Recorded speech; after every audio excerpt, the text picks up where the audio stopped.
आप सभी का स्वागत है आपके अपने यूट्यूब चैनल RS एजुकेशन पर। आज हम लोग क्लास 10th का मैथ का कुछ ऑब्जेक्टिव क्वेश्चन सॉल्व करना चाहेंगे। देखिए, एग्ज़ाम नज़दीक आने वाला है, जिसके वजह से ये तैयारी यूट्यूब पर दिया जा रहा है फ्री क्लास। आप लोग ज़्यादा से ज़्यादा इस क्लास को शेयर कीजिए अपने दोस्तों में, और आगे और इसी तरह का वीडियो पाने के लिए हमारे चैनल को सब्सक्राइब कीजिए। चलिए आगे हम लोग बढ़ते हैं। इसमें से पहला क्वेश्चन है, निम्नलिखित में किसका दशमलव प्रसार शांत है? निम्नलिखित में किसका दशमलव प्रसार शांत है? देखिए बच्चों, सबसे पहले किसी भी ऑब्जेक्टिव को बनाने के लिए उसके बेस को जानना जरूरी है। अगर मान लीजिए ये क्वेश्चन जो है शांत अशांत पे आधारित है, तो इसके लिए आप इसके बेस को जानिए कि शांत अशांत होता कैसा है। जब तक आप इसके बेस को नहीं जानिएगा तो हमारा क्या है, हम तो टिक मार देंगे कि फलना क्वेश्चन सही है, लेकिन आपको समझ में कुछ आवे नहीं करेगा। ये अदर सब्जेक्ट नहीं है जिसमें हम टिक मार देंगे तो ए आप रट लीजिएगा। ये मैथ है, इसमें समझना पड़ता है। तो इसके लिए हम क्या करेंगे कि इसके बेस को समझेंगे। जैसे यहाँ शांत को पहचानना है, 4 ऑप्शन हमारे सामने हैं। तो सबसे पहले आप ये समझिए कि शांत होता कैसा है, बिना भाग दिए। ऑब्जेक्टिव क्वेश्चन आप जितना शॉर्टकट बनाइएगा उतना बेहतर रहेगा आपके लिए। चलिए, तो शांत पहचानना है, तो उसके लिए करना क्या है कि सब बट्टा के ऊपर नीचे करके दिया है, भिन्न संख्या में दिया है, मतलब अंश बटे हर में दिया है। तो आप क्या कीजिए कि बट्टा के नीचे वाले को, मतलब हर को आप तोड़िए, अभाज्य गुणनखंड कीजिए, और जिसके अभाज्य गुणनखंड में केवल 2 आता हो या केवल 5 आता हो, या 2 और 5 दोनों आता हो, ध्यान से सुनिएगा, जिसके अभाज्य गुणनखंड में, मतलब हरों के अभाज्य गुणनखंड में बट्टा के नीचे वाले को आप तोड़िए, और तोड़ने के बाद देखिए कि केवल 2 आता है या केवल 5 आता है, या 2 और 5 दोनों आता है। अगर 2 आता है तो शांत है, 5 आता है तो भी शांत है, 2 और 5 दोनों साथ में आता है तो भी शांत है, और 2 5 के अलावा कोई तीसरा उसमें आ गया, जैसे 2 भी आ रहा है, 5 भी आ रहा है और 7 समा गया, जैसे 2 भी आ रहा है, 5 भी आ रहा है, तीनों आ गया। तो इस तरह के जब आता है तो वो शांत नहीं होगा, शांत नहीं होगा बल्कि अशांत होगा। आगे हम लोग अशांत वाला क्वेश्चन भी पढ़ेंगे। तो शांत पहचानना है तो उसके लिए हम क्या करेंगे कि चारों ऑप्शन के बट्टा के नीचे वाले को तोड़ेंगे, और जिसके बट्टा के नीचे के तोड़ने वाले पर, मतलब बट्टा के नीचे वाले को तोड़ने पर 2 या 5 आ जाए वो शांत होगा। चलिए, पहला ऑप्शन है 7/40, 7/40। इसके नीचे वाले को तोड़ते हैं, 7 जना कहते हैं ना, 40 को तोड़ेंगे, 40 को तोड़ते हैं 2 से 20, 2 से 10, 2 से 5, 2 गुने 2 गुने 2 गुने 5, मतलब इसके हर को तोड़ने पर केवल 2 आ रहा है और 5 आ रहा है। अभी हम लोग क्या पढ़े थे, इसका नियम ये पढ़े थे कि जिसके हर को तोड़ने पर केवल 2 आता हो या केवल 5 आता हो, या 2 और 5 दोनों आता हो, वही शांत होगा। तो हमारा पहला ऑप्शन ही इससे मैच कर रहा है, तो इसका मतलब हमारा पहला ऑप्शन ए सही होगा। चलिए, हम उम्मीद करते हैं कि आपको ये क्वेश्चन समझ में आ गया होगा। चलिए, अगला क्वेश्चन है, इसी का दूसरा क्वेश्चन है ये, निम्नलिखित में किसका दशमलव प्रसार अशांत है? यहाँ शांत खोजना था, यहाँ अशांत खोजना था, तो वही नियम है। शांत में नियम कहता है कि 2 और 5 दोनों आना चाहिए, या खाली 2 आना चाहिए या खाली 5 आना चाहिए, तो शांत है। और अशांत में नियम ये कहता है कि 2 5 के अलावा कोई तीसरा आ गया, 2 5 के अलावा कोई भी तीसरा आ जाना चाहिए, लेकिन 2 5 के छोड़ के, 2 भी आ रहा है कोई बात नहीं है, लेकिन तीसरा उसमें शामिल होना ही चाहिए, तभी वो अशांत होगा, नहीं तो शांत हो जाएगा। तो अशांत के लिए वही काम करते हैं, सबको तोड़ेंगे नीचे वाले को, और जिसमें 2 5 के अलावा कोई तीसरा आ गया वही अशांत होगा। पहला ऑप्शन है 5/8। इसके नीचे को तोड़ते हैं, 8 को तोड़ेंगे 2 गुने 2 गुने 2, 2 दूना 4, 4 दूना 8। चलिए, इसके हर को तोड़ने पर केवल और केवल 2 2 आ रहा है, इसका मतलब ये शांत है।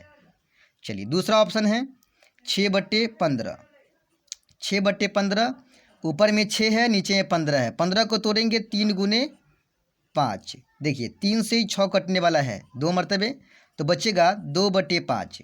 अब इसके नीचे में देखिए केवल 5 है, इसका मतलब ये भी शांत ही है। अभी क्या बोल रहे थे, 2 5 के अलावा कोई तीसरा आना चाहिए, लेकिन अभी हम 2 ऑप्शन देख लिए, दोनों ऑप्शन में 2 5 के अलावा कोई तीसरा अभी नहीं किया है। तीसरा ऑप्शन है 19/512। ऊपर वाले से मतलब नहीं है, नीचे वाले को देखना है, नीचे वाले का अभाज्य गुणनखंड करना है। चलिए 512 को तोड़ते हैं तो 19 जना कहते ना, 512 को तोड़ेंगे। देखिए 512 का अभाज्य गुणनखंड करते हैं। 2 से 2 दूना 4, 2 पंचे 10, 2 छक्के 12, 2 से 2 एकाई 2, 2 दूना 4, 2 अट्ठे 16, 2 से 2 छक्के 12, 2 चौका 8, 2 से 2 तिया 6, 2 दूना 4, 2 से 16, 2 से 8, 2 से 4, 2 से 2। केवल और केवल 2 2 2 ही आ रहा है। इसका मतलब ऑप्शन सी भी शांत है, इतना लिखने की जरूरत नहीं है। ऑप्शन सी भी शांत है क्योंकि इसके अभाज्य गुणनखंड में भी केवल 2 2 2 2 2 ही आ रहा है। तो ऑप्शन डी की बात करते हैं। डी ऑप्शन में है 31/343। देखिए नीचे वाला है 343, इसका अभाज्य गुणनखंड करते हैं तो केवल देखिए 343 को हम तोड़ते हैं।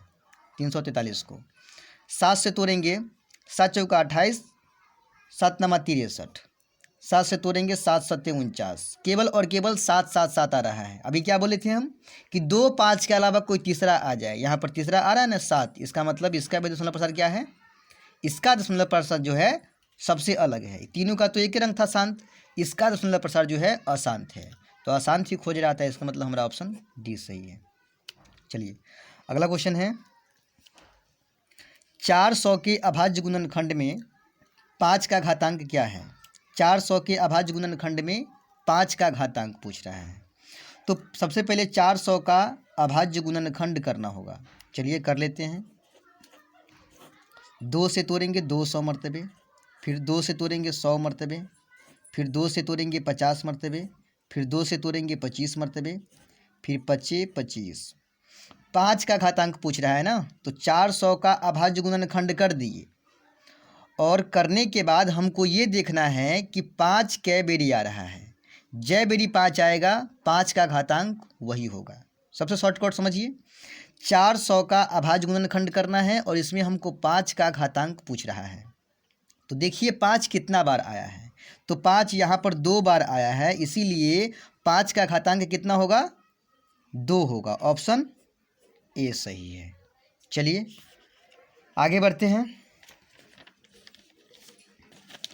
अगला क्वेश्चन है यदि 130 बराबर 15 गुने 8 प्लस 10 तथा मौस 130 और 15 का बराबर है मौस एक्स और वाई के, मतलब 15 और 30 का जो मौसा है वो बराबर है किसके, तो एक्स और वाई दो संख्या है एक्स वाई, इस एक्स वाई के मौसा के बराबर है। तो बताइए कि दोनों संख्या कौन होगा, एक्स वाई के जगह पर क्या होगा। यहाँ पर दो संख्या दिया है, 130 और 15 दिया है और 15 दिया है। चलिए 130 और 15 का मौसा देखिए कितना होगा।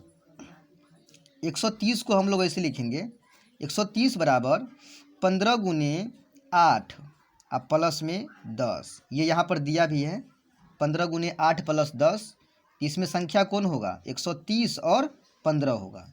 अब इसी को हम लोग ऐसे भी लिख सकते हैं, इसका अगला लाइन जो होगा वो इस तरह से बनेगा, 15 बराबर 10 गुने 10 नहीं होगा, 10 गुने 1 प्लस 5 होगा। चलिए तो इसका अगला लाइन जो होगा वो 15 बराबर 10 गुने 1 प्लस 5 होगा।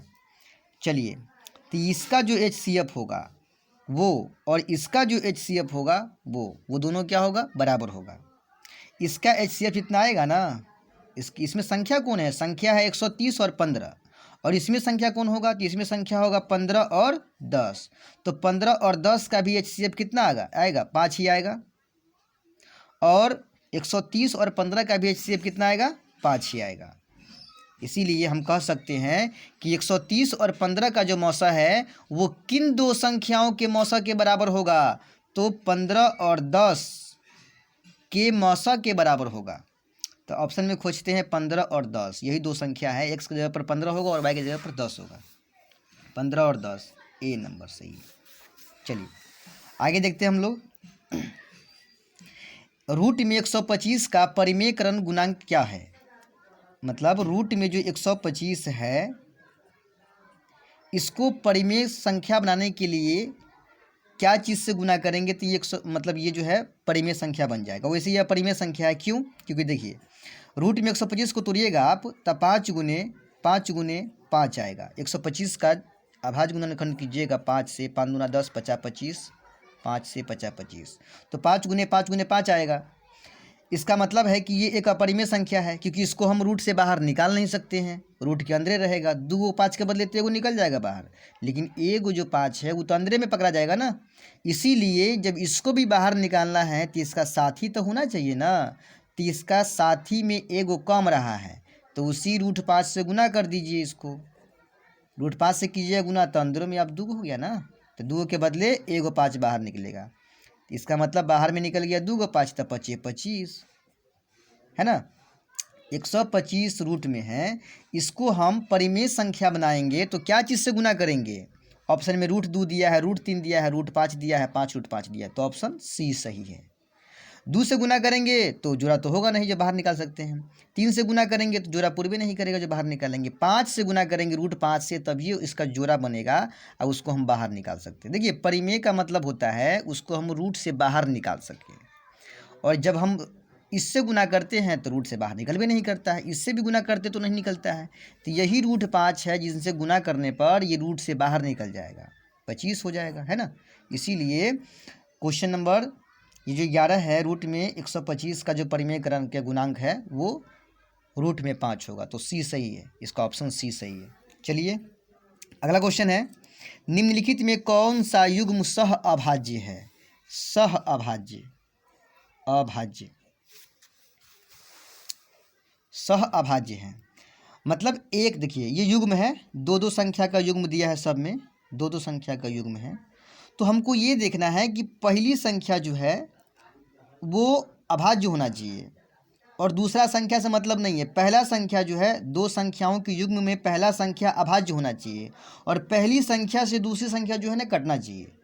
चलिए ऐसा ऑप्शन खोजते हैं हम। पहला संख्या हम बोले हैं अभाज्य, फर्स्ट नंबर का संख्या जो है वो अभाज्य होना चाहिए, और दूसरा मतलब इस संख्या से जो है दूसरा वाला संख्या जो है वो कटना भी चाहिए।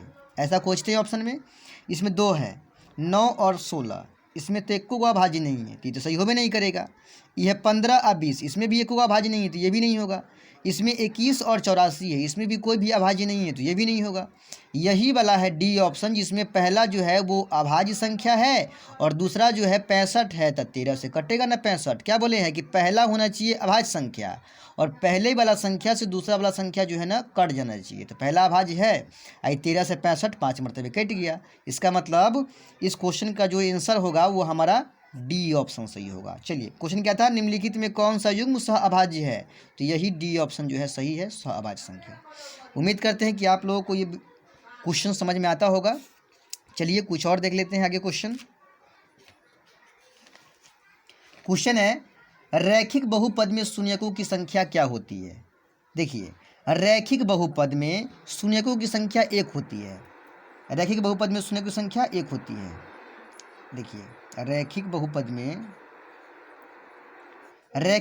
में एक शून्यक, द्विघातीय बहुपद में द्विघात बहुपद में 2 शून्यक, त्रिघात बहुपद में